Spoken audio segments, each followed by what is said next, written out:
when I think about greed in my life, I think about like, I don't want to tip everywhere. Phails at philosophy. In Austin, it's gotten to where you're supposed to tip at a convenience store. And I'm like, does that mean that I'm greedy? That I'm like, that in my mind, I'm like, okay, well, if I get it takeaway versus sitting, like I only want to tip if I sit down at a restaurant. Like tipping for some reason comes into Dana. That the word for it, right, is Dana. Why do I and to be honest, I might be a little, I don't think I'm greedy. I just don't feel like I have enough yet to be super generous, but at the same time, I probably have a lot more than a lot of people. Well, I mean, and it's an interesting space because I have a similar response, but I'm less kind of resentful about it. I tend to tip in the service industries where tipping is historically there. Tipping, I think most good economic analysis shows, is an exploitative structure. It allows companies to underpay their workers based on the fact that they're getting tips. Yeah. And so continuing to tip to some extent always contributes to that. But that doesn't help the person who's right there expecting a tip if you're in a traditional industry where tipping is the norm, like in a restaurant, right? Yeah. So I feel like as, an economic agent in the world trying to manage this right, I should tip. And I tip generously when I tip. Yeah.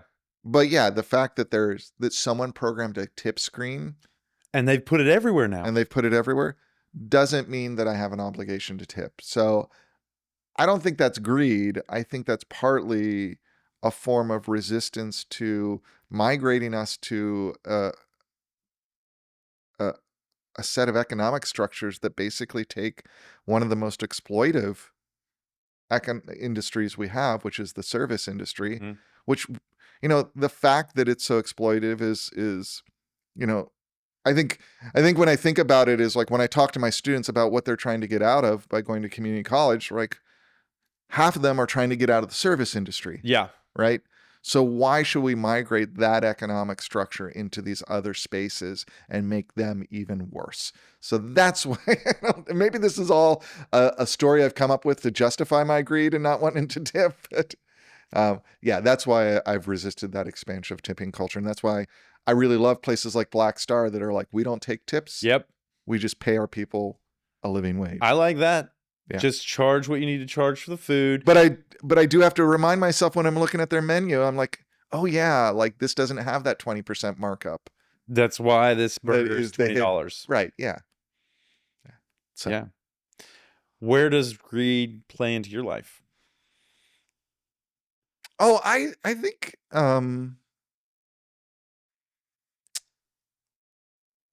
I can justify my greed a lot when I sort of project it out into people I love and care for, like my family. Like I'm not acquiring it for me. It's for my family, right? I think that's, like that. Those are the kinds of spaces there are. I think I like books. You like books? I like books, and there's a greedy acquisition of insatiable. Like I just want to, like there's a level at which I feel good when I acquire things like that I love, right? And I think at the heart of it is like I'm currently rearranging our entire living room because we're putting in some new furniture stuff and having to go through my entire library that's at home, which is only half my library because my other half of my library is at work. Like this is the point I'm at, is that if I had to bring my books home from work, I don't know where I'd put them, because that drive to acquire has been something about having these books just makes you feel better. Yeah, it makes me feel better. It feeds my ego of myself as a scholar. Yeah. Like it's part of it is I love them. Part of it's the kind of idea of who I am that they project. Yeah. So you're a book person. Books, games, the things I love to acquire them, and I love to acquire them in the full series with the you like so I have all 20 of that series. Yeah. Yeah. Even though I've probably only read 3 of them. Yeah. That's definitely a driver for me.